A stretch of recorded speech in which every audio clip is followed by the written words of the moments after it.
Hello, everyone. I am joined by National Coordinator for Movement for People's Party and former National Political Outreach Coordinator for the Sanders campaign in 2016, Nick Brana. And he is joining me in studio. I think you're my first studio guest. Hey, Jamarl. It's great to be with you. It's great to hang out with people again. I know. People don't just exist on a screen. It was right? like, you're not ill, are you? It's like, no, I don't think so. And I was like, I'm not ill either. I'm just staying at home. It's like, all right, let's make this work. Let's make this work. Same here. It's like, you're nearby. Let's make this work. So I am so glad you were able to come on, especially with the election coming to a close, with Sanders flaming out. You have an interesting history with the Sanders campaign in 2016. So you may have a certain context to this that people who weren't necessarily in that campaign in 2016 may not necessarily have. Like we may not know what we don't know what we don't know. Just as an overview of 2016 compared to 2020, how did you analyze that? Like looking at this race, and however you look at the race in the context of however your goalposts or however you analyze the most important factors of this race. What do you think was the definitive characteristic of the 2020 election cycle?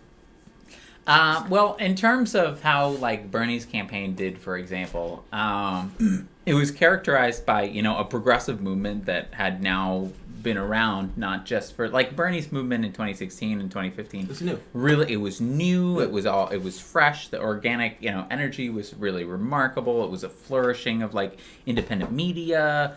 There were people organizing in the states before the campaign even got there. Now the movement is 4 years old. It's kind of this resurgence, and so there were a couple of things that were different. I mean, Bernie came in with name recognition all of a sudden. He came in having essentially. But some of the big differences were that that essentially the Democratic Party rigging got even worse in an effort to stop him.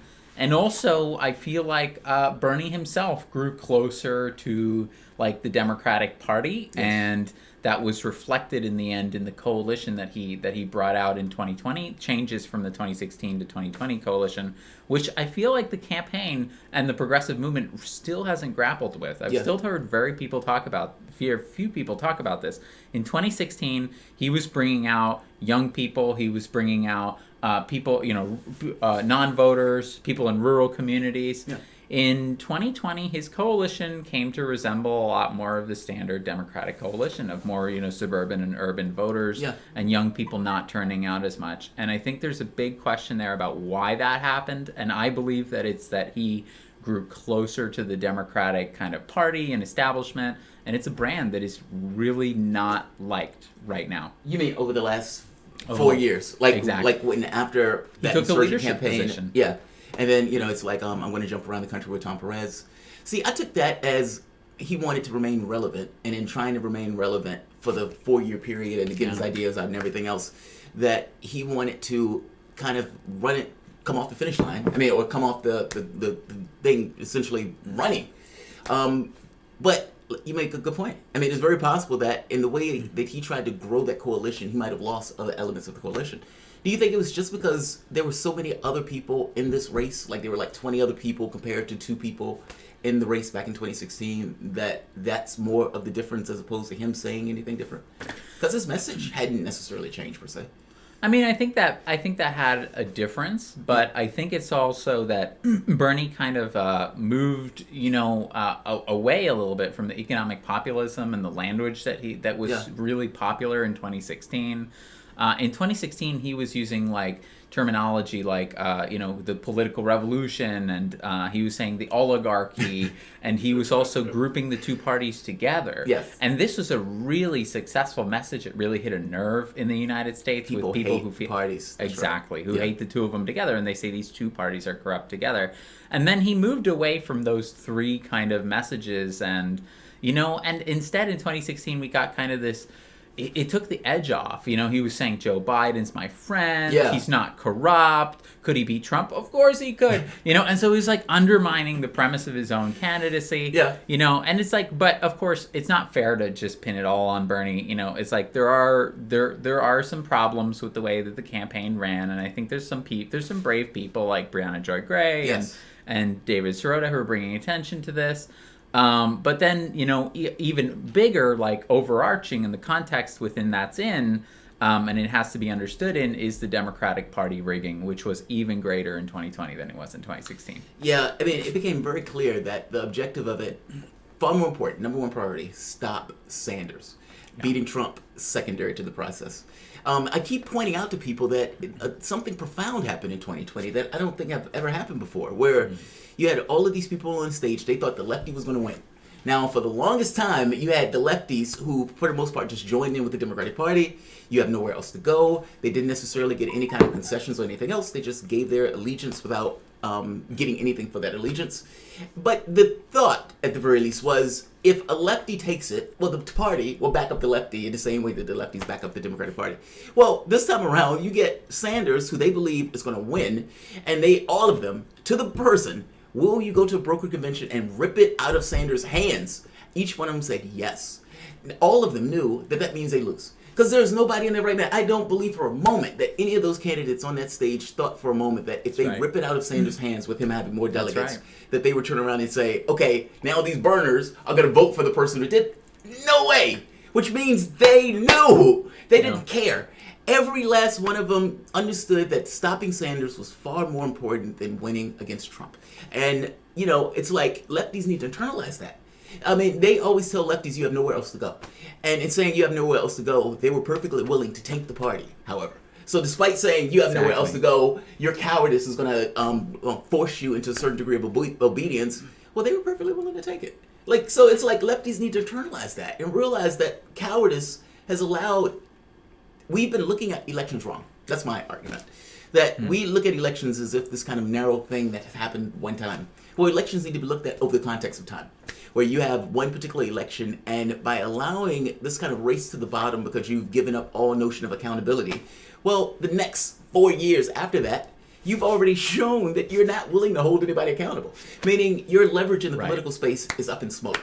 Exactly. And you give that leverage up that goes up in smoke because you are so terrified of the Republican in the specific moment, missing the point that following that fear like that drags the country further and further to the right. And you're still voting for the random Democrat. Exactly. It's like every 4 years, the choices get worse. They get for worse. The last 40 years. Yeah. And it needs to be understood in that context. And I feel like this is finally dawning on people that it's like, wait a minute, we're told to make this choice by, the media and like the political establishment, like every 4 years, and every time, like, what is the long-term result of that? Like, Glenn Greenwald gave a great interview recently about this, and also, like, what is the exit strategy? Like, what does this end up in? Like, for example, if Donald Trump was the reaction to Obama, and people realizing that, like, Obama's a neoliberal, I thought I was voting for progress and change, and nothing changed. Not so much, I like millions of people lost their homes, nobody recovered, we reached a new, like, rock bottom, all the wealth went to the 1%, And so it's like, okay, even if Biden was to win, and I think he's going to lose, and we could talk about why, but even if he was to win, what would be the reaction to Biden? Yeah. I mean, Biden was picked by Obama because of his Wall Street credentials, to signal to Wall Street that, look, I'm with you. I know I'm the new guy on the block, but I'm with you. I'm not really radical, Exactly. So, that's why there has to be, and the other side of this, of course, is like, what leverage do you have when you're telling them, I will vote for you no matter what? No matter what. No matter what. How bad your candidate is, no policies adopted. Well, of course they're going to say, that's fantastic. Now let me make some deals with the moderates and move in that direction, because they might actually not vote for me. You've incentivized your own being taken advantage of. I mean, and literally. And you incentivize them rigging the rules against you, too. That's right. The moment that you turn around and say, okay, I'm going to give all of my support to this particular party, regardless of what happens. Like, imagine for the moment if Joe Biden wins and Joe Biden privatizes Social Security. Now, do we believe for one moment that there will be accountability in that process? Or are they going to say, hey, man, you got to vote for Joe Biden despite him, going for Social Security because Ted Cruz is horrible? Meaning, you get the same argument. You've had this lurch to the right under that scenario, and you still get the party saying you got to vote for this guy. Like, there's never accountability in the process. And then they look at lefties as if it's the lefty responsibility to put somebody in office that don't represent their policy positions at all. And here's what drives me nuts about the progressive response to this, is that the progressives never draw a line. Correct. And so, like, and so for the past 7 years, 4 years. To the bottom. For the past 4 years, it's been like, Okay. Let's see what we tried. First, we tried to nominate Bernie in the Democratic Party. It was rigged. Then we said, well, let's try to get some platform concessions. Turns out the platform isn't worth the paper it's written on. You know, and then we said, well, you know, let's try to light a fire under Hillary's ass or whatever. Put her feet to the fire. You know, she lost, even with Bernie campaigning for her. Yeah. And then we said, let's get a DNC chair. Let's try to get a DNC. It was rigged. The donors picked Perez. You know, and by the way, we don't even get a vote. The DNC gets, so the superdelegates get to pick. Right. And then we said, well, fuck, let's replace the DNC members. And then the DNC in 2017, just like to Perez, you know, now chair, he just removed like some of the progressive. He just it was called the purge. It was reported as the purge. They just removed the purge like straight off the committee. Yeah. And so then we said, holy shit, like they did Bill that. Bill Clinton told him, don't let Sanders people take the party. Yeah. It was very clear. And it continued like after that. You know, they thought, all right, well, let's try to, you know, the midterms are now around the corner. Let's try to get some progressives through the midterms. Well, what happened is that Our Revolution, Branding Congress, DSA, they all endorsed 104 member, you know, candidates for Congress. Out of that 104, you know how many unseated establishment Democrats in Congress? 5. 2. That's two. 2 out of 104. That's less than AOC, 1. It was AOC and it was Ayanna Pressley. Yeah. And it was, you know, that's 1% of the caucus. Like, for Christ's sake, like, you know. Okay, but it continues. Then they said, all right, well, let's try to kind of like get fairer rules for the presidential race because that's coming up now. Right. And then that was the whole Unity Reform Commission, which was totally disempowered, only made recommendations to the Rules and Bylaws Committee. All 30 members of the Rules and Bylaws Committee, establishment Clintonites, consultants, you know. Yeah. And of course, the rules they created, they eliminated caucuses, they kept joint fundraising agreements. Kept the superdelegates. They kept all of the superdelegates, no less. They kept the bill, and they said, well, we'll just move them to the second ballot because we know we can force a second ballot if we want. Even if someone comes in with an absolute majority, we can force a second ballot. Or we can just eliminate the rule later and bring them back to the first ballot, like later at the convention or something like that. And so it's like, you know, all right, that failed too. But then some progressives thought the squad, they thought, let's replace Pelosi, let's do this. And then you know what the Democrats did? They threatened to replace Pelosi with someone who was further to the right. That's right. Worse. That was worse. Yeah, because they said, you know, actually Pelosi's a little to the left. Yeah. We might want someone who's like more in line with the caucus at this point. And so that was a catastrophe. All the progressives got in. They all voted for, you know, pay-go. They voted for, except for AOC, like they voted, you know, they voted to reinstate. Basically, they cripple their own interests. Nancy Pelosi as speaker, you know. And so then we come back to like 2020, and it's like another rigged election right back where we were in 2016. And it's like we've come full circle now. We've tried everything, and we've failed to break that effect of moving to the right because Biden is further to the right than Hillary Clinton, and so, you know, none of it worked. The vicious cycle continues. I would make one caveat, and that has to do with the left. And what I mean by that is the moment that you take accountability out of the political process, meaning lefties are the ones that tend to care about the poor, the vulnerable, you know, the weaker parts of the society, those type of things. And in caring for those things, there's a certain philosophical responsibility for lefts to pay attention to these items, to try to get those items accomplished in regards to policy, Medicare for all, Social Security, basically to move the country into a leftward direction that cares more about humanity as opposed to profit. If the left, based out on terror of the specific moment, decides that it's going to completely abdicate any notion of accountability, then it allows itself to not just be taken advantage of, but it also decreases the vote tally. Because the people who have a tendency to not vote tend to be people of color and tend to be poor, which is basically a Democratic constituency. So basically, by not having policies that address the needs of the population, that population gets detached from the political process. Why am I going to be engaged in something that doesn't necessarily materially benefit me? So basically, the left, in allowing itself to just kind of acquiesce to whatever the random Democrat does, well, it undermines the left's ability to get leverage in the political space. Meaning, even if you lose, you still should be able to get concessions from the opponent. But the left, doesn't look at it that way and just says, okay, we got to vote for this guy because the Republican is horrible and we got to keep the monsters and that's why the concessions you get are, hey, we'll let him lower the age of Medicare to 60. Yeah, it's like little nothing. And it's like, but wait a minute, Hillary offered 50 like 4 years ago. We're going backwards. Like, you're over a barrel now, buddy. We're created a task force. Okay, well, we all know that's meaningless, But see, that's my point where I said I don't think we've tried everything. Because Sanders didn't really run a race. I mean, that's honestly the way I perceive it. Like, for example, if Sanders turns around and says, look, I don't think Joe Biden can win this race. Hillary Clinton lost, Al Gore lost, John Kerry lost. Why do you believe that Joe Biden is going to be different? Now, the reason that works is because it's true. And yes, it's a pointed critique. It's definitely hitting at this notion of electability because you got to deal with that argument of electability. Whether it's the black vote and you have nowhere else to go when there's an electability, or what keeps the monsters at bay. You got to deal with that. You can't just ignore that and give these kind of stump speeches over and over again. If Sanders is having an issue with the black vote because Joe Biden is taking it, and he was the guy that was marching with King, and Joe Biden was lying about it, you have to contest that. Of course. And you got to point out that Joe Biden got caught lying in the 80s and got dropped out of the race because of it. And you have to allow your opposition research to bring that up. You got to be able to talk about that on a debate stage when you're given an opportunity. It's basic political Basic politics! Yeah. And it's like, he didn't do any of that. You have to draw contrast. Yes. If you're simultaneously saying, Biden's my friend, he's not corrupt, and he can win. That's right. What's the argument for your candidacy? Why are you here? Exactly. But it's like, that, that's one thing, but, I mean... But that's the level of politics he would have needed to go. Because they think back to Obama for a moment. If you remember, when Obama was running in 2008, they looked at Obama as the radical. Like Obama, there was like hope and change. This guy's messing with Bill Ayers. He palling around with terrorists. Like all of that was going on. And they were like, well, this guy's a radical. This guy, you can't really trust this guy to win. Hillary Clinton, this guy only has a speech. He's giving these hope and change speeches. People thought, wow, this guy's a lefty. This is going to be the most progressive president in the history of ever. And he gets in office and he's nothing of those things.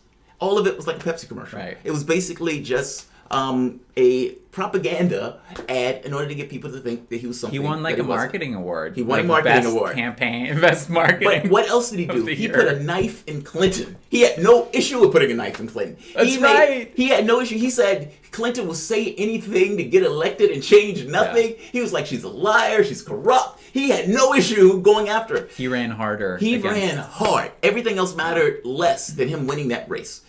Sanders, the opposite. Bernie needed to go after Obama. He needed to go after the neoliberal establishment. The Democratic Party in and of itself and how it's failed the population. I mean, you have to tie those things together, and you can't pretend as if Joe Biden is not the representative of that. Yeah. You really have to run a campaign with a sense of urgency that's indicative or that's representative of what you're saying. But the broader point here to me is that even if he had run that optimal campaign, it's he still would have lost. I don't believe that. Oh no, he still would have lost. The Democrats adjust their cheating to the level at which of your campaign's competence. We've seen this time and time again, and there's kind of this notion that I hear out there, that is like, oh, well, we always come close. Look at how close we came in 2016. Look at how close we came in 2020. But it's always that way. That's the thing that people, I feel haven't internalized. Yeah. Look at some of the other races. I mean, Kimberly Ellis, she ran for state chair in the Democratic Party in 2017. Big time, She got cheated, and it was close then too. Yeah. And Tom Perez, his race, it was close then too. It's because they whip to the degree that is necessary to beat you. Yeah. And also think about this from a systemic perspective, from the perspective of the oligarchs for a minute. What is superior? A system or a party that is because the Democratic Party is meant to contain the left. Yes. So what is a superior means of containing the left? An institution. What is a superior way of shaping that institution? Is it to create it so that it crushes the progressives every time, gives them no hope and makes it unequivocally clear that it is not you're never going to win here? Or is it it leaves a little bit of hope every now and then? Shows a little leg. It lets you come close every now and you come close. I think it's the latter. Yeah. And it's and because this one keeps you in it. This one would send people out faster. Yes, but that's kind of, I guess that's my point. And that's why I say this is a factor of the left. This isn't a fact, like, it's kind of like unions, right? If you allow a corporation to rape the public, they will do just that. Meaning if you had child labor, they would do child labor. If you could pay people $2 an hour, they will pay people $2 an hour. And there would be somebody desperate enough to take it. Corporations will do whatever they can to maximize their profit. That's their job. Society makes minimum wage. They make unions. Those unions dealing with an inequitable power distribution where the company itself has all of this cash, all of this leverage, and the union is trying to balance that out in the sense of saying, okay, we're going to stand in solidarity and push back. At a certain point, the union says, yeah, we're done. We're not going to continue to work here for this. We're not going to accept this or that. We're going to actually potentially damage ourselves, meaning take somewhat of a pay cut in going out to strike, but also damage the company in the process. Meaning, no, we don't have the capacity to force you to do this, but we can definitely make it hurt for you in this process. I'm saying the left doesn't regard politics in the same way. Right now, they're in an inequitable distribution of power because Sanders, the Hail Mary Sanders, is basically flamed out. And so the left should be saying, you're not getting our support. Like, what we want Medicare for all, and we want an expansion of Social Security. We want you to get rid of college debt. And until you do that, this is not a race to the bottom. This is a red line. We are not going to have this situation where the country continues to lurch further and further to the right. You may lose in this election, but you will know going forward in the next election that if you do not kowtow to a basic minimum, that you will lose. And I make the point that that's more important than any specific individual election, because that allows your country to stay within standards as opposed to those standards just going up in smoke like with under Bill Clinton or Obama. Of course they should be doing that, but but we need to ask ourselves too, progressives find themselves in this really like incongruous situation, I think, because when you look at the polling, like year after year, poll after poll, and it just increases, more Americans are independent. Yes. Well, they're independent right now. Right. It's like a plurality of independents, about 42 to 45%. There's only 27% who identify with the Democrats, 27% who identify with the Republicans. So this has been going on for years now, that the two parties have been dissolving into independent like status. And the number of people who identify with them has been shrinking and shrinking. And at the same time, the number of people who want a major new party has gone up over the last 15 or so years. Gallup has tracked it like every year. Now it's like it's a 57% majority to 30 to 38%. Yeah. And so when we're, in the midst of these trends where you have an increasing number of people who are like, nope, I'm sick of it, want a new party, becoming independent.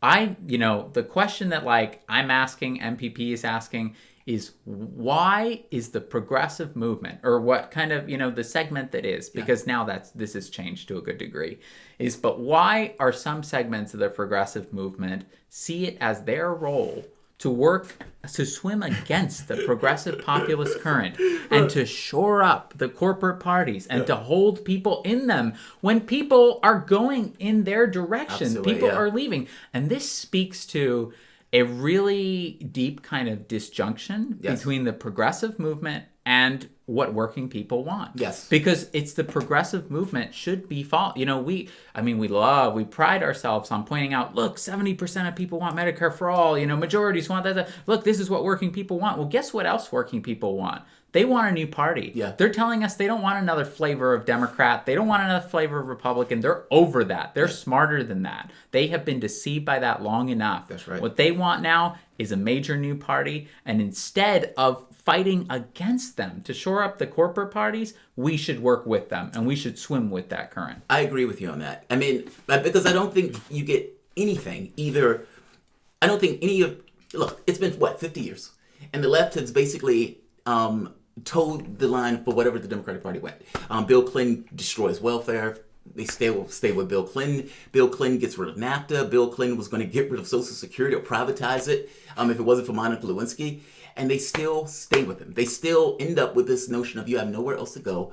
And again, missing the point that elections happen over time. I remember Sam Cedar made this argument about he'd vote for somebody who's pushing one concentration camp less. Now think about that for the moment. Like, if you have in 4 years or 8 years, you can end up with a situation where he can smugly say, well, now I'm going for 2 concentration camps less, but now there are 20 different concentration camps because they've expanded it and it just got worse and worse over time. But the relative distance between the two parties became the same. Like, it's it's not evaluating and dealing with that very basic point that if you want to get anything accomplished, fear is not the way to do it. Like, it really does. Whether somebody wants to stay the battered wife of the Democratic Party, meaning the left, one of these lefties, or whether they stand out of it, there needs to be this notion that there are some limits that we're just not willing to accept. And if you don't get there, nothing happens. Because that no is the thing that's required for people to get to the point of saying, okay, now it's something different. And until they get to that point, it's hard to make that transition. What do you think is the threshold for that? Because I agree with you that people want something different. And if you talk to people and you just was one-on-one and they would say, yeah, man, fuck those parties. They would be very clear. I hate those parties. Those parties don't do anything to me. Yeah. And like I said, the Democratic Party, because of the incrementalism and because of the corruption and all this other stuff, damages their own base. Meaning there was one point where the House of Representatives was going to be Democrats forever. Like, it was the People's Party in that case because they were representing that particular demographic. The moment that you no longer are able to do those big things, the moment that you're no longer to ameliorate the concerns of the population, and you've just become incrementally worse or incrementally better, well, at that point, it's so negligible between you two that the population becomes decapitated. Well, when you go back to the 30s, you see that actually there was those massive majorities, you know, that the Democrats had in Congress and the Senate. They had the presidency, you know, for like 4 terms, you know. FDR. And so exactly.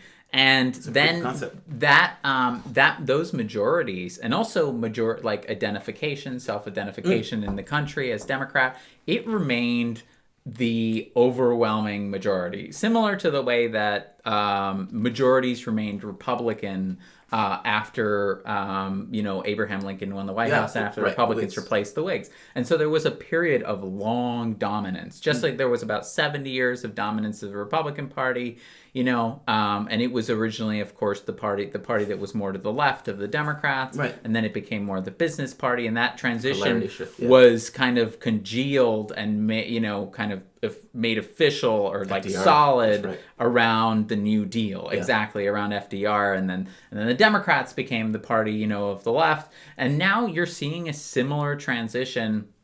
The Democrats were in control for decades. It's a weird polarity thing, for decades. And so, like, when you look at it, it's been a steady decline. It's not just the last few years. It's not just Bernie, period. Yeah. You know, there's been a decline of self-identification. The Democrats held the House for decades. Now they lose it. You know, they've lost it. You know, they got it again, of course. Yeah. But there's no honest analysis of that. There's no analysis of that. But now you're seeing, like, another one of those transitions, actually. You're in this period where Trump is actually running to the left of Biden in a number of ways. Trump is the one who's expanding like Medicare. Now it's only to like COVID patients, but still, Biden, in contrast, I'm going to veto it. I'll believe it when I see that. I mean, Trump has been saying that, but Trump said before that he was going to have socialized medicine for certain drugs and that type of stuff from other countries. That's true, but he did it exactly, and he did that. That's how he won in 2016, is by running to the left of Hillary on a number of different issues, and he's doing it again, and the Democrats are letting him do it, and so he's doing it, you know, by expand free Medicare coverage to COVID patients, you know, but he suspended student loan payments for 6 months. That's right. He still stands against trade, whereas like Biden's policies, you know, he says those non-corporate policies on trade. NAFTA, Biden in favor, involved in TPP, you know, and like bill. He was also the one who. Trump was also the one who, you know, moratorium on evictions and foreclosures. You know, so it's like, you know, on all these different issues. Pelosi and Schumer was against it when Trump came out and said, "Let's give $1,200." Like it's insignificant. It's $1,200. Like most people's rent costs more than $1,200, and Democrats was like, "Yeah, we're not on board for that." Like, that's astonishing. And that's the party. But that's kind of my point, right? If the Democratic Party really honestly believed that there would be consequences if they wasn't pushing to get people $2,000 a month and getting rid of rents and all this other stuff, would they still toe this line? I don't think they would. That's kind of my point about, like, because regardless, I think you have dollars or pitchforks. And if you don't have pitchforks, you have dollars. And that gets the run of the mill. And unless you have something that says, no dice, this is not acceptable, then there's always the slide. They're always going to be there to take advantage. Like, even if it's perceived from the perspective of like, well, what's the, you know, anybody who might still want to work inside the Democratic Party, you know, any progressive, like, well, okay, what is the greatest form of leverage that we could possibly gain no! against them? That's my point. Saying that we're not only but no, and we're willing to leave. Yes. No, and we're willing to organize independent. It's not like, no, we abstained this time. Right. It's like, no, but we are actually making preparations and plans to replace you. We're standing in solidarity. That is the ultimate leverage. Yeah. And so, it's kind of, that's why I think it's like it's a dominant strategy. Yeah. It's like, if you want a new party or if you want to reform the Democrats, what we need to do now is we need to threaten, and actually start planning to leave, because, the moment that people organize, it starts to take a life of its own. Like, if you think of the Russian Revolution, where these guys, okay, we want bread, and it's like, no, we want freedom now. Like, we want something fundamentally different. Same thing in Hong Kong, where those guys started to organize and protest, and then all of a sudden it takes a life of its own. Same thing in France with the Yellow Vests. My thing is, even if you can't win, having the capacity to make them lose is a power.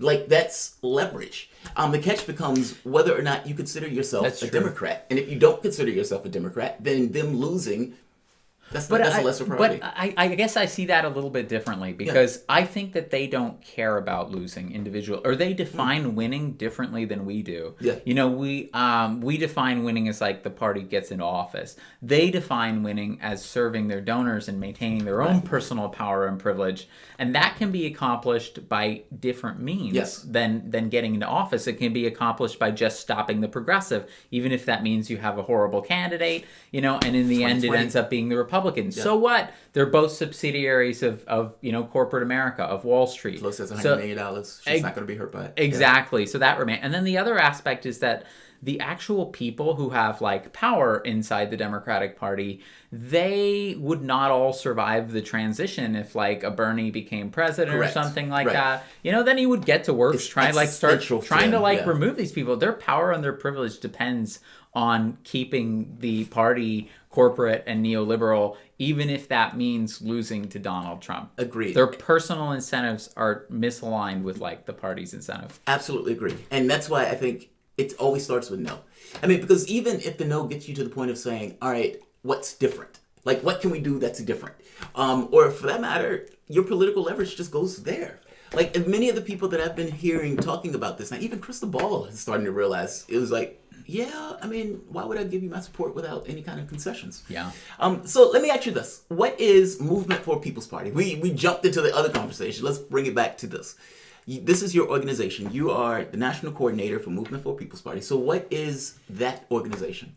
Right. So as the Movement for a People's Party, we started in 2017, right around the time when Perez was kind of forced through as the DNC chair. Pretty much. That's great word for it. Great word for it. Because it was supposed to be Ellison, and Obama and Clinton start making calls, and they break their own rules. Meaning they were supposed to be clarity in the people who were voting and everything else. They ignored that rule. Exactly. They shoehorned. Exactly. Yeah. And that's how it'll always work, because it's a private corporation. They admit it in court. Yeah. They can pick the candidates however they want. Right. It doesn't matter. The primary's a charade. So we started off as myself and some Bernie staffers and delegates and volunteers, and we said, no way, if the progressive movement tries to reform the Democrats for the next 4 years, it's going to be a catastrophic failure. Yeah. And this party is too corporate, And so I worked in political outreach for Bernie. That's what gave me that perspective. Yeah. Also having worked for John Kerry and Terry McAuliffe before, having done fundraising. But, lobbying the superdelegates for Bernie is really what kind of was the last nail in the coffin. Oh, so you had to do that. That was one of your responsibilities. Yeah. Interesting. That was my job on the campaign. That's awkward. I mean, because they were very clear that it was, in their minds, Hillary. Hillary had already sewn up much of the support. Joe Manchin one time made the comment she had already gotten my support. That stuff had already been worked out. I mean, same thing with Warren, same thing with the women in the Senate. She had already sewn up the support. She came in with more than 400 out of the 700 superdelegates. Yeah, and most of the remaining ones were secretly for her. So what was the conversation like when you had to actually call these people and be like, hey, can you guys vote for Sanders? It was man, I tried to talk to them about issues, but they didn't care about issues. In fact, they got annoyed hearing about issues, because it's not like a policy comparison. It's not like, hey, in these other countries, they use Medicare for All. Here's the data on it. Medicare for All is a better system than the employer payment model. You know, it's like, don't care about it. Issues, yeah. You know, so it's like, okay, you know, so I had to stop talking about that. And so like then like the only thing that I was like kind of left talking about to them and trying to persuade them on was the electability argument. Yeah. Because Bernie was polling like double digits higher than Hillary. And also there were polls that were showing that Hillary was losing in Pennsylvania and Ohio and Florida. Yeah. And like that she, you know, and that she was doing worse. Like Trump handles the economy better. Trump handles terrorism better. Trump handles, you know, like everything better. Still and so it was now. like, it was so clear, you know, and so I was just basically telling him, look, like she's going to lose if you pick, you know, it's like, and if you pick her, and they did it anyways. I mean, like they didn't care, you know, and it's a combination of like how kind of it's like Upton Sinclair's quote, you know, it's that you can't make someone believe something that their job depends upon them not believing in it. It's that their power and their privilege depends upon them not accepting that, you know. Speaking of the way Trump is going to run this time around, this kind of blue collar billionaire stuff. This is the ad that Trump released. I don't know if you've seen this. I did see this. Devastatingly effective. I'm going to play it, and this kind of gets to the point of a corporate party, and that you basically allowed him to run to your left. I mean, you're dancing around a $12,000 icebox. What are you doing? $50 billion fund to help small businesses and its workers get through the shutdown. It will be up to Congress to restock it. But Democrats blocking that move this morning. They asked for $250 billion in 48 hours. I said, well, I don't think so. They objected, and I congratulate the Senate Democrats. Speaker Pelosi, what are you going to share with us from your home? Chocolate candy. Thousands have been forced to wait for hours at food banks all across the country. This is chocolate, and then we have some other chocolate here. We just got it restocked, the ice cream. You don't want to eat up everything all at one time. I can't do it much longer. I'm trying so hard. We're, shall we say, enjoying. Having to admit that, we're starving, and I like it better than anything else. Taping this segment, there are 22 million people out of work. This specific program is about stopping job losses today. This is hurting people bad. Other people in our family go for some other flavors, but right now it's survival mode. You don't know where that next something else is going to come from. I don't know what I would have done if ice cream were not invented. That is a brutal ad. That is so brutal. It's so effective. I mean, basically, this woman is a $24,000 icebox, and the only thing she's thinking about is ice cream. And in her state, half of Los Angeles is out of a job, and you have all of these food lines, these kind of bread lines and whatnot in California, and she's like, "Oh, what would I do?" Oh, that's so brutal. That's so brutal. I mean, basically, he's running to her left. I mean, he's tying Pelosi to the Democratic Party. Basically, he's doing what we're saying Sanders should have did. Basically tie the Democratic Party as tone deaf, out of touch, and part of this kind of corrupt elite, and use that as an attack point in trying to make your argument. Trump is literally doing that as a populist. Yeah, and it's disgusting what's happening around the bailouts now. Yes. I mean, it is, what do you think about that? Should they have let those companies go belly up?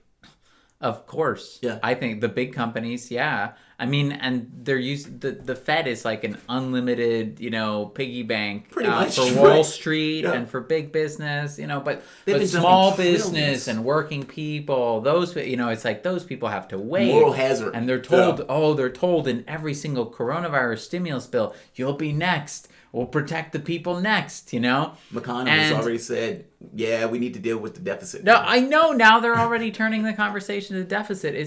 It's so disgusting, too. I mean, you said a third of people weren't able to pay their rent at the beginning of this month. And now you have lines for food that stretch like so far that you have to be in a helicopter to see them. Do you think Democrats are doing this on purpose?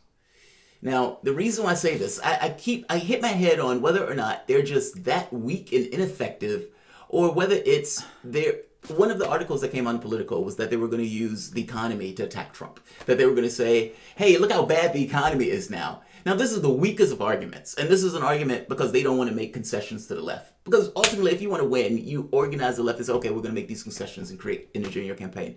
No, they're going to attack Trump on the economy and say, look how bad the economy is. That's Trump's fault. Well, the problem is, just like in 2016, even with 26 million people not working, they still don't consider it Trump's fault. They consider it, well, there was a coronavirus, and the coronavirus is what damaged the economy.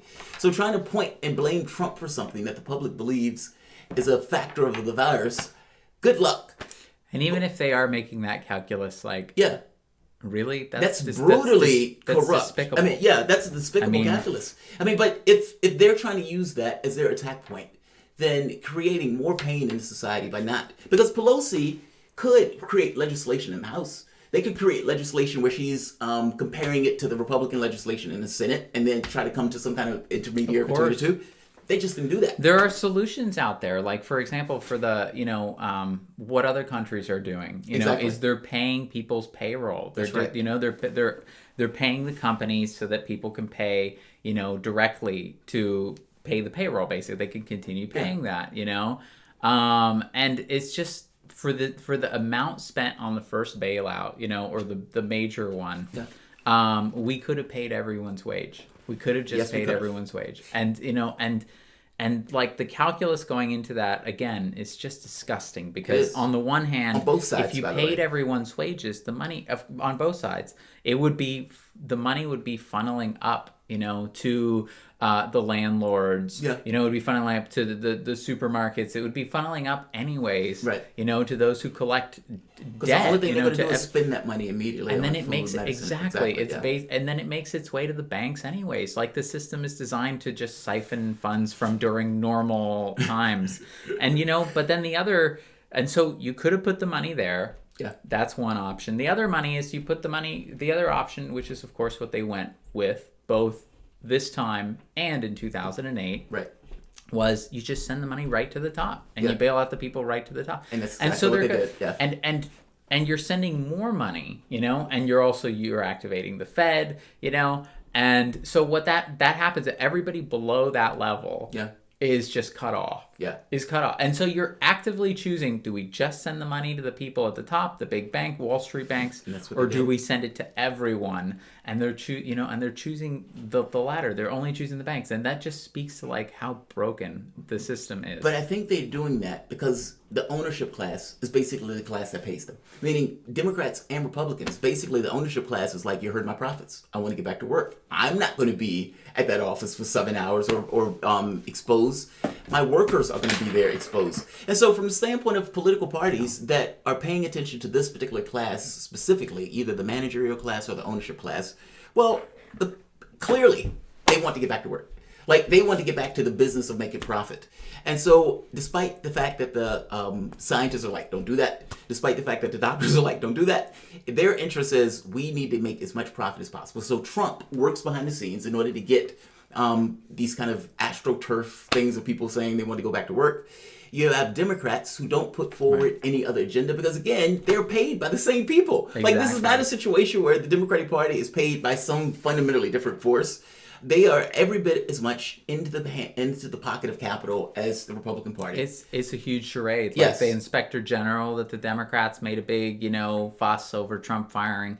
But they wrote it in the bill. They consented to a bill that allowed him to fire that, the Inspector General. So they they're enabling him. Just like they enabled him in the latest coronavirus stimulus, And so they know this. They're just playing, political theater with what they're doing. And barely trying to cover their base here and there.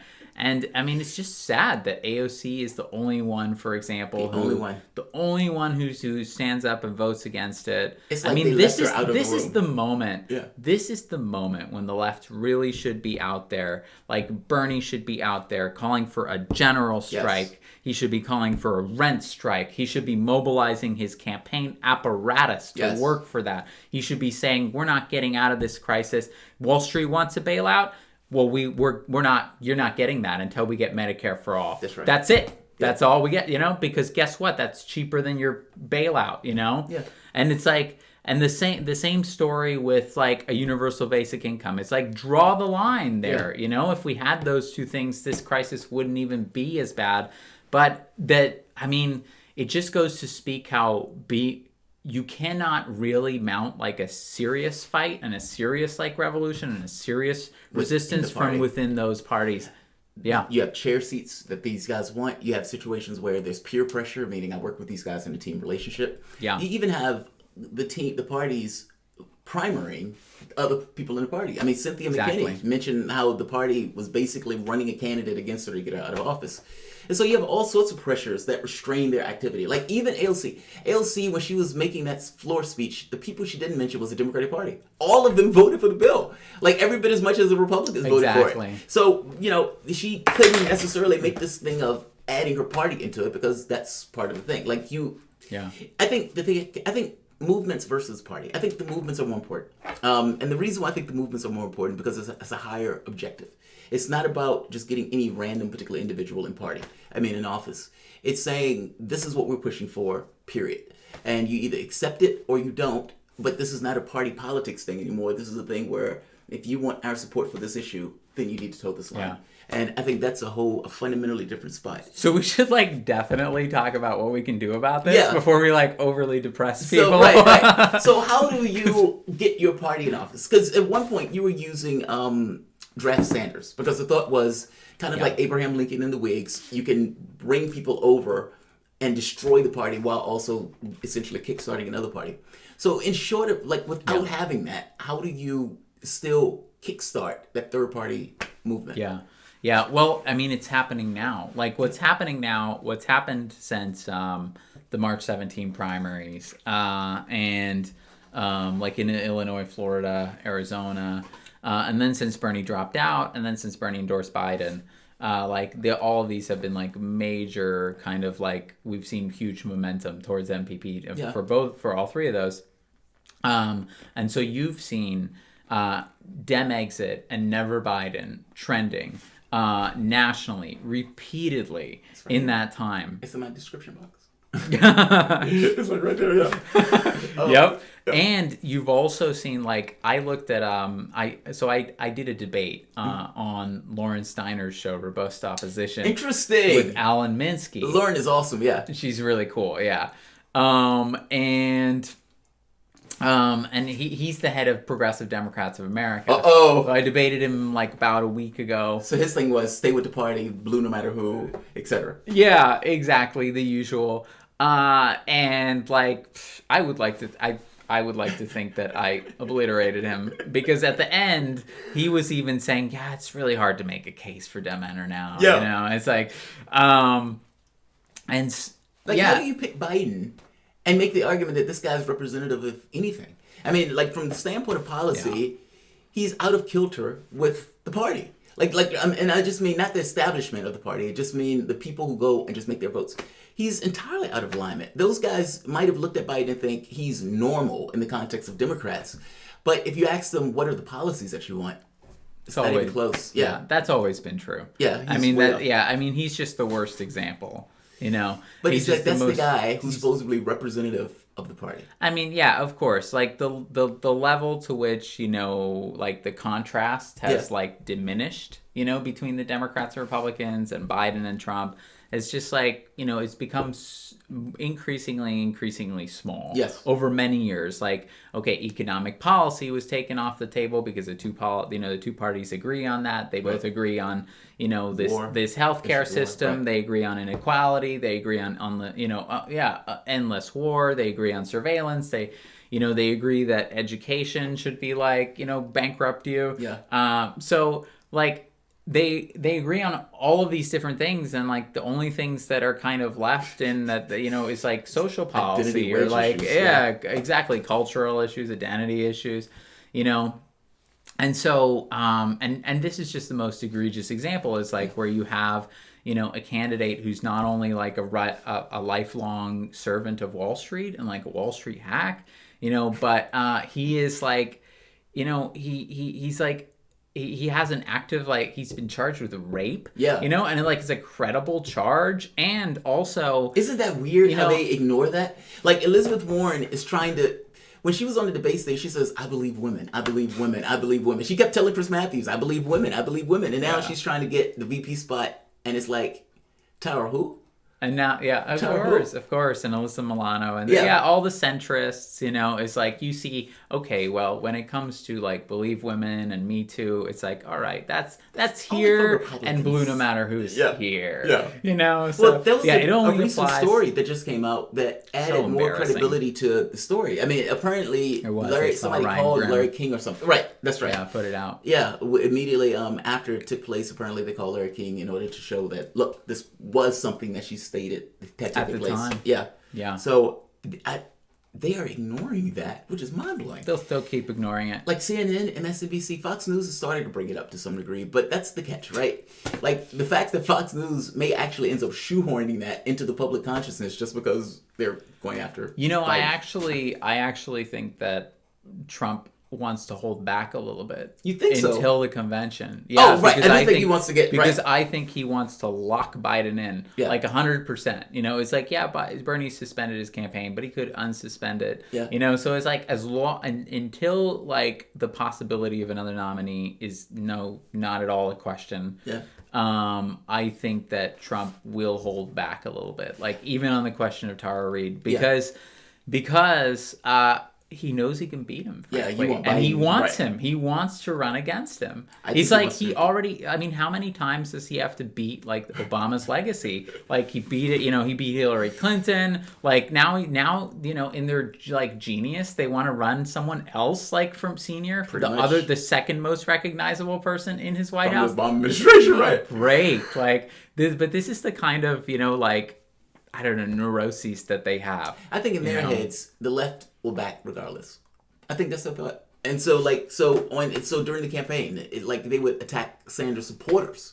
Like if you remember, they were attacking them like Trump supporters. They was like, oh, they're racist, they're bigoted, they're bros, they're uniquely hateful. Like that's the Warren thing. They're uniquely hateful and toxic. Like, toxic. All that stuff. They tweeted the snake emojis. And so the level of disrespect that's built into that, where yes, they're going to expect your vote. By the same token, they were going to shit on you for months. I'm amazed by that. Like, that's why I keep pointing to the left and saying, dude, do something different. You're being taken advantage of. So how do you get the party elected? Yeah. That's the catch, right? I mean, that's the thing that people so what can we do now? Yeah. So I was talking about like the conditions have like fundamentally changed. Right. There's been like a sea change now, in terms of like what people think. Basically, I brought up the debate with Alan Minsky to say that right before that, I looked at Google Trends and I looked at it again like a couple days ago, and saw that Dem enter doesn't even register at 1%. Really? Of Dem exit and of Never Biden. Wow. Like in terms of the dialogue now, it's not even 1% on Google Trends, there are a lot of lefties that look at this and think to themselves, "No way!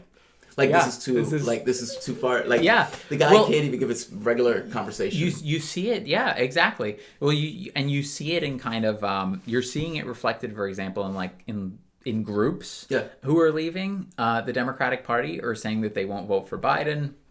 There was a meme going around you might have seen. It was like a collage of like it was like 60 different groups that had specifically taken to Twitter to say we do not endorse Joe Biden. Yeah. Exactly, we do not support him. Do I have that? So I might even have that up. I mean, there was a ton of those groups. You should share that. That was really great.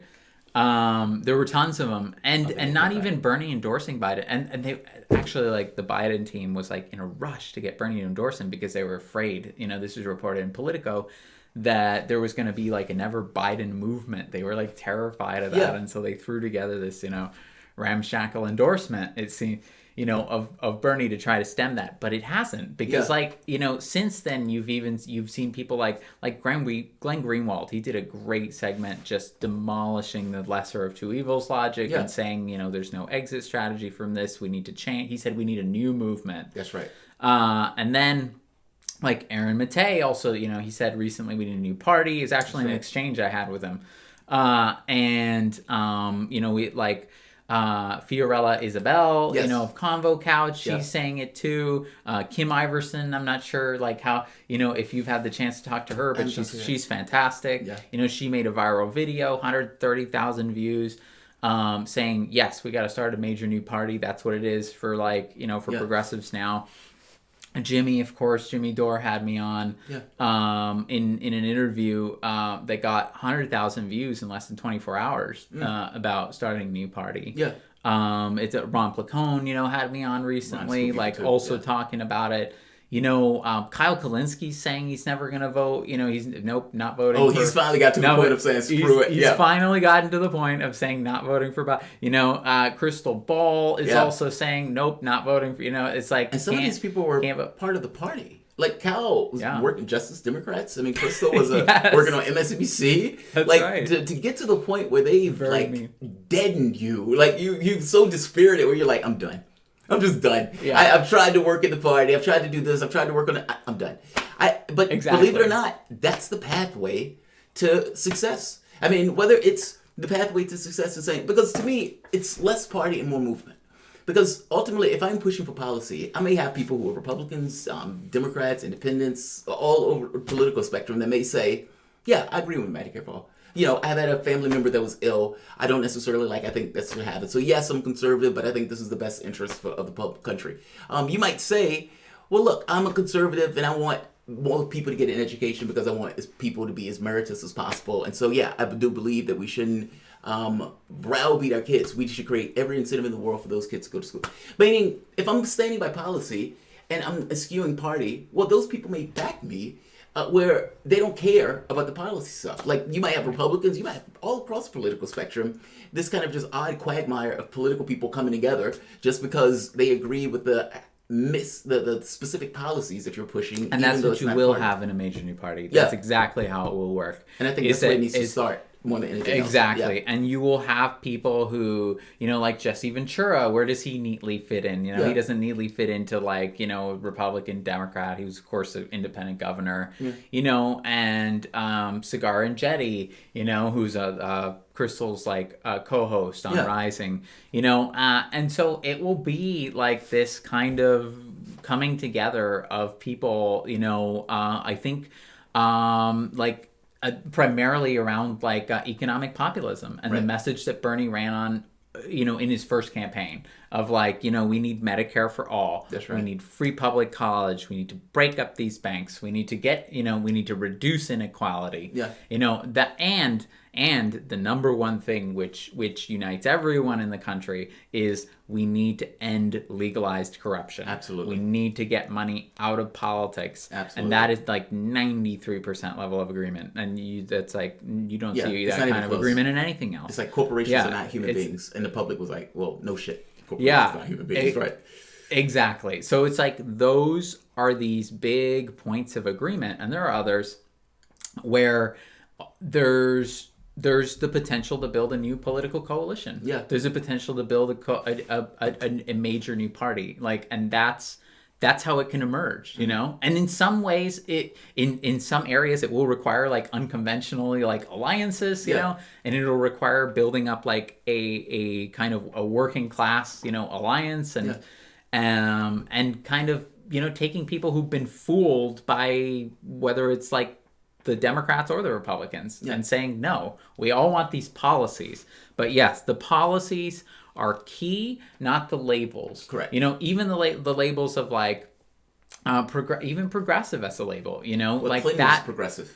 Yeah. According to her. It's just bastardized. The term gets bastardized so bad. It is. But it's Ralph Nader wrote a great book about this called Unstoppable, the emerging left-right alliance to smash the corporate state in 2014.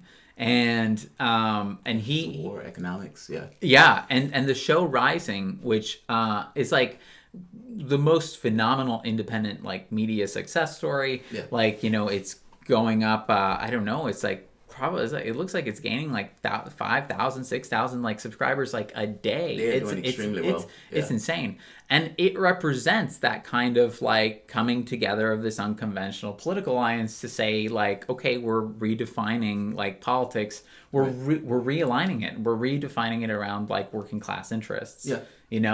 And so that when you take the success that you're seeing there on that show, when you take the success, I also think the Jimmy Dore show embodies that. Yes. When you take that, when you take Bernie's campaign success, it's like there's a winning model there. Yeah. There is a winning model. Bernie, there was a reason that Bernie, in 2016, he was more popular among Republican voters That's right. than the Republican politicians in the state. Yeah. And it was because he advocated for those policies. He stuck to the policies over the ideologies and over the labels, and that's how you break through. Because the labels, are used to divide us. Not to mention, I think they thought he was authentic and honest. Meaning, even if I disagree with the guy, he's not lying to me. Exactly. And I think that's a big, big thing.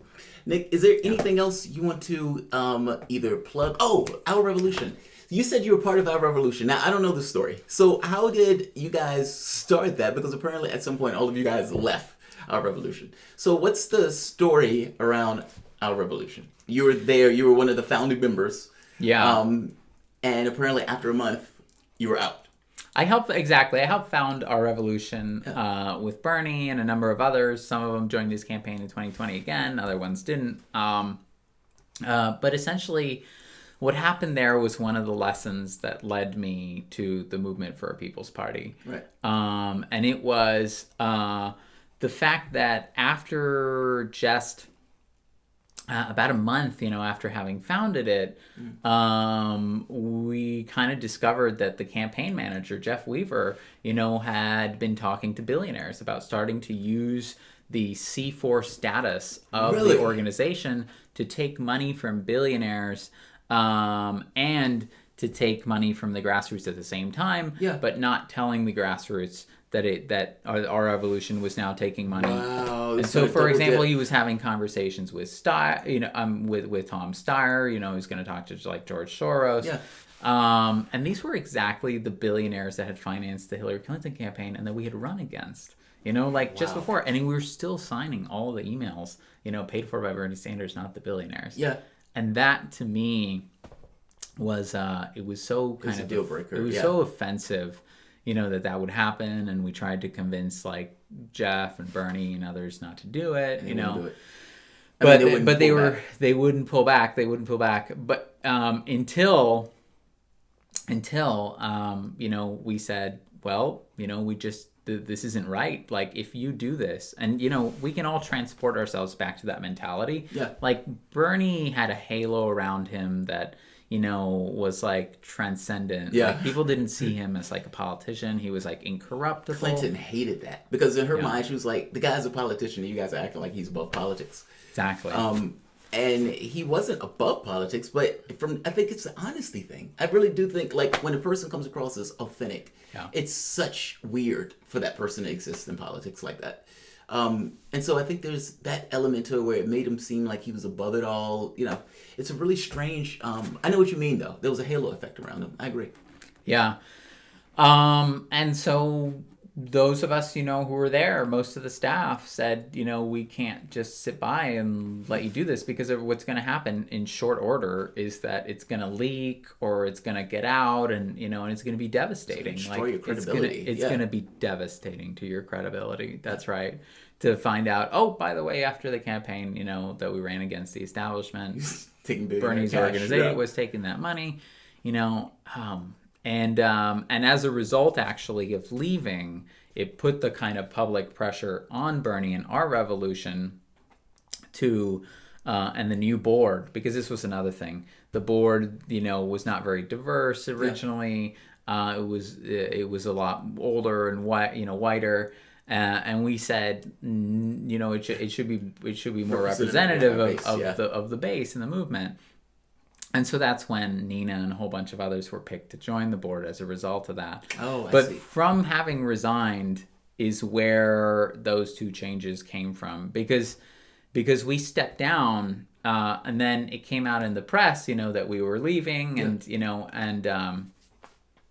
it was ridiculous. We actually didn't even plan on bringing it up to the press.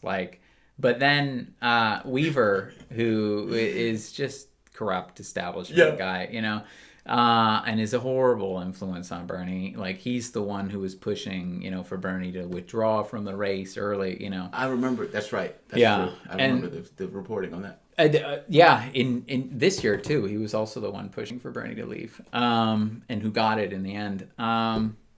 But yeah, I mean, he came after like those of us who left in the media, even though we didn't have plans to. And so that's when, some people said, well, okay, we're going to respond now. Like, what this and up so it's like, issue. this was ridiculous. Like, we're not going to just let this go. And so we said, well, here's why we did it. We did it, we did it because the organization was thinking of taking billionaire money, and we thought that was wrong. And that was the thing that got them to pull back on that particular policy. Exactly. And then they set a donations cap, and then, and then they also picked the more diverse board. And I think that I think that the only reason that Bernie really had the credibility to run with the progressive movement is because that didn't happen. Yeah. It's because his credibility hadn't been destroyed. That would have shredded his credibility if you're saying not paid by the billionaires and then you're taking billionaire cash. Yeah. Can you imagine how depressed people would have been? Yeah. But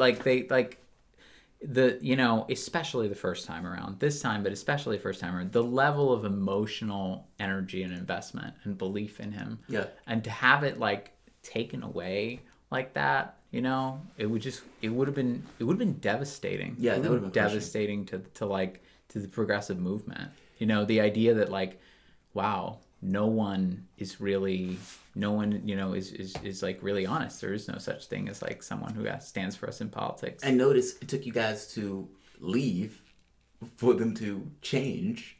Because leaving added political pressure on that particular moment. If you guys acquiesce, take that as a lesson, as a moral. Is there anything else you want to tell the audience about the organization or about anything that you guys have worked on? I'll give you the chance. Yeah, absolutely. And so now we are working on basically inviting in as many people as we can, who are turning we're having national calls, informational calls, about making the case for a major new party in this moment. This is what the majority of Americans want. Let's work with them instead of against them. This is what working people want.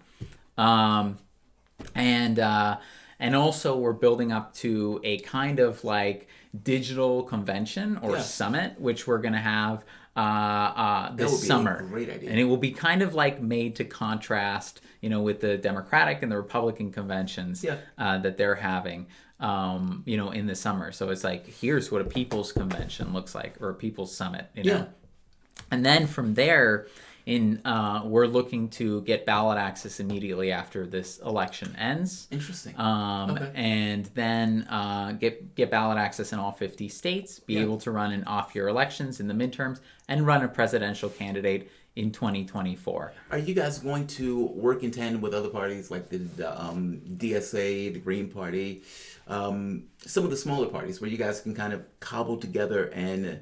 even if it's a voting system where each party wants to come up with their own ideas and everything else. Most of these guys believe in the same things, and yet they're 30 different parties. But are you guys going to work in tandem with these organizations and these groups trying to advance those policies or trying to get that ballot access and to swell your numbers? Yeah, we already are working with some of them. And so absolutely want to work with them. Yeah. But, the perspective that for example, Nader and Shama Sawant and, a lot of other people who've been doing this for a long time is that really what we need is something new. We need, like Greenwald said, we need a new movement. It needs to come about. It needs to have this it needs to have a different character from what's existed before. Agreed. It needs to be rooted primarily in economic populism, as what can be the coalition. Those are the issues that are getting 60, 70 above percent, agreement. And so those, that's the kind of approach, that we're taking right now. And so I think that in this moment, it's most important for as many people as possible, to join us, help us reach out to those other groups that said, those groups that said, oh, we're not voting for Biden, we're not, there's a lot of people who don't have a political home now. It's they've left the Democrats, but they don't know where to go. And they don't want to vote for Biden. Exactly. But now they're in limbo, and so now it's an opportunity to say, come and join us, volunteer, sign up, contribute. we have working groups, and we're organizing in a decentralized way. Yeah. It's called self-organizing systems is our organizing methodology. And so we really encourage you to come join us. Very cool. So we have a few chats. Lower Mountain Girl. Nick, what do you say to people who say you must vote Biden and stay in the Democratic Party, or there's a threat to women's rights, racism, etc. from the far right? Like, so what do you say to people who say, hey man, if you don't vote for Joe Biden, then, you know, there's going to be racists running through the streets of the United States? And so the most important thing to us as MPP, you know, is not necessarily who you vote for in November. Right. The most important thing is that we break this cycle. Yeah. Is that we get out of this cycle of every 4 years having worse choices and lesser evil voting. Yeah. And so, you know, if you feel like you need to vote for Biden, like, you know, that's your choice. I personally, I can't. Yeah.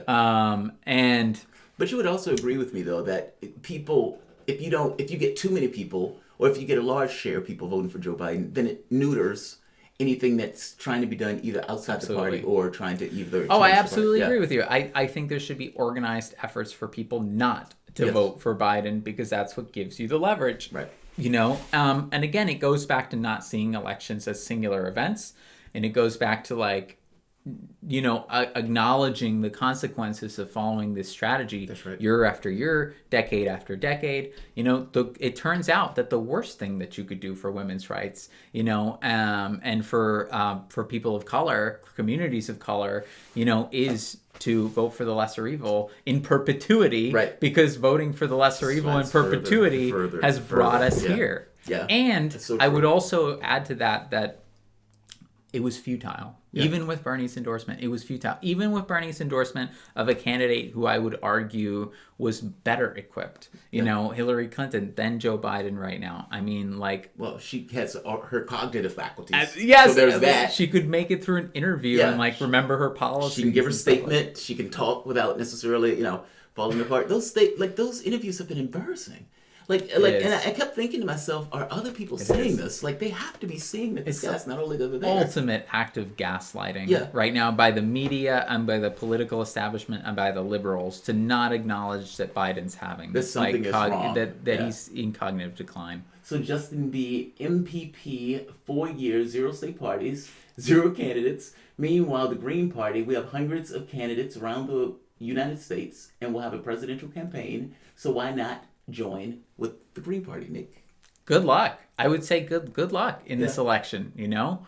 I don't believe in having like some kind of like, you know, bitter or like antagonistic like rivalry. It's like, your party sucks, man. Why don't you join with us? Basically. I think it's great. I hope that the Green Party reaches 5%. Yeah. I hope that they get, you know, $10 million. Personally, like and I say this as someone who my act of leaving my years-long Democratic career was endorsing Jill Stein in 2016. Yeah, same and here. that's when I ended my career, and that's when I, you know, it's like, all right, everything that I've, you know, built up is like there, and you know, then there's a lot of personal questions that follow. You know, it's like, how am I going to survive? I can't work for the Democratic Party anymore. Yeah, you know, But I think that what the social science shows in this country and in our own history with the Republicans, with the Whigs, with the breakdown of center-left parties in Latin America and in Europe that's happening now, is that it is new parties that succeed. Yeah. Just like it was, for example, leading up to the formation and success of the Republican Party, there was the Free Soil Party, there was the Liberty Party. Yeah. They weren't something else. They weren't the parties that ultimately took off. It was something that came about at the right political moment, and it split one of the major parties. And I think the issue is, for the Green Party, it's a known entity that seems to be, what's the word I'm looking for? Like, I think the Green Party's problem is that it's the Green Party. I mean, it comes across as a predominantly environmental policy. And the problem is that if you deal with people's material needs, fair enough, they'll let you do the environmental stuff. But you can't have that primary.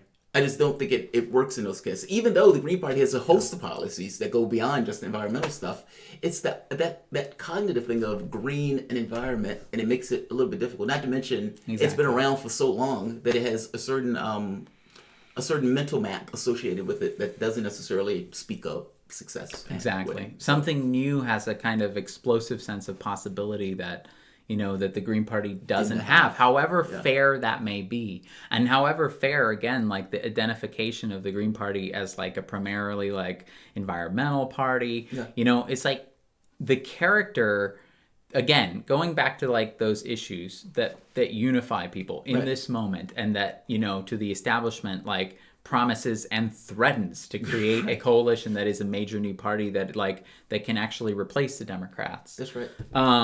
The issues are like just basic economic survival issues. I cannot pay my medical bills, like I cannot afford, my rent. I cannot afford a mortgage. Those are the things. I can't, like, I am drowning in student debt. Those are the issues upon which it has to be built. And unfortunately, when people see the Green Party and they see that kind of like, they see it more as an environmental party, right? And they don't see, and so what you need something that speaks first and foremost from the moment of introduction to the very populism, basic concerns that people are like day in and day out survival concerns. No, I agree with you on that. I think the Green Party has certain issues, and I think a lot of it has to do with that kind of optics of it, the belief around it, like that type of stuff, not necessarily the reality of it, because like you said, there's a lot of lefty policies in the Green portfolio, but it's the perspective of it. Exactly. Justin B. Jamal, how about facilitating a meeting between Nick and the Green Party? Reinventing the wheel is a waste of resources. Jesse is joining the Green Party. Is Jesse Ventura doing the Green Party? Well, I did see him encourage people to vote for the Green Party in this election, and I think that's fantastic. Yeah. And so I think it's great that he goes in that direction. Let's see. All right, this one is Charles Piera. Have any thoughts about going to a smaller, easier to win district and eating up seats on the fringe? You only need 10 seats to force a coalition. I think he's something like California, I suppose. Or is he talking about Congress, like the federal? I'm not sure which one he's referring to. Yeah, I'm not sure which one either. Merced Cali, change the logo, get Jesse Ventura on board, call it the American Populist Party. Well, see, their thing is the same, right? Change the logo, change it to something else. So now you're talking, but here's the thing. I've been down this road. Yeah. And so here's how it turns out. Is if you change the name of a party, the name is tied to the ballot access. Yeah. So in order to change the name, you would have to go back to square zero on ballot access. And you'd have to get ballot access again. And so that's eliminating the advantage that is most often cited, of the Green Party. And so once you consider that, well, if we have to start from square zero, why don't we just really start from square zero? Yeah. And not bring along the other baggage of people thinking that it's like, that it doesn't have traction and that kind of thing. All right, I think that's all of them. Dude, I really appreciate you coming on. Let's see, wait, I think there might be one more.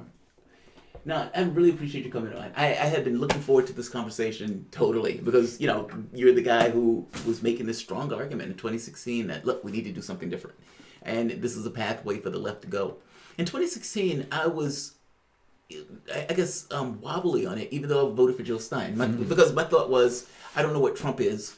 And up to that point, I had always voted Democrat. So that was like Nader. I voted for Ralph Nader. But Jill Stein, definitely, I was like, yeah, I can't do this. I can't vote for, like you cheated my guy. I can't turn around and back you after you cheated my guy.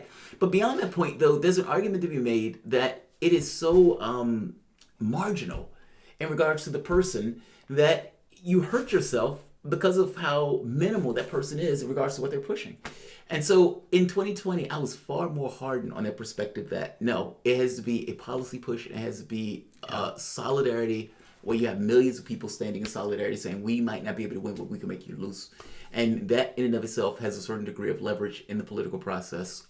But cowardice is not the way to do it. So yeah, and I should say that like MPP is up to like more than 63,000 members, and we've seen thousands of people come in and signing up to volunteer and joining like since the since Bernie basically dropped out. Like hundreds of people on our national calls, and so there is a definite like explosion of energy. And so definitely want to encourage everyone to join us. We're organizing in Slack. Come and join us and join our working group and be a part of it.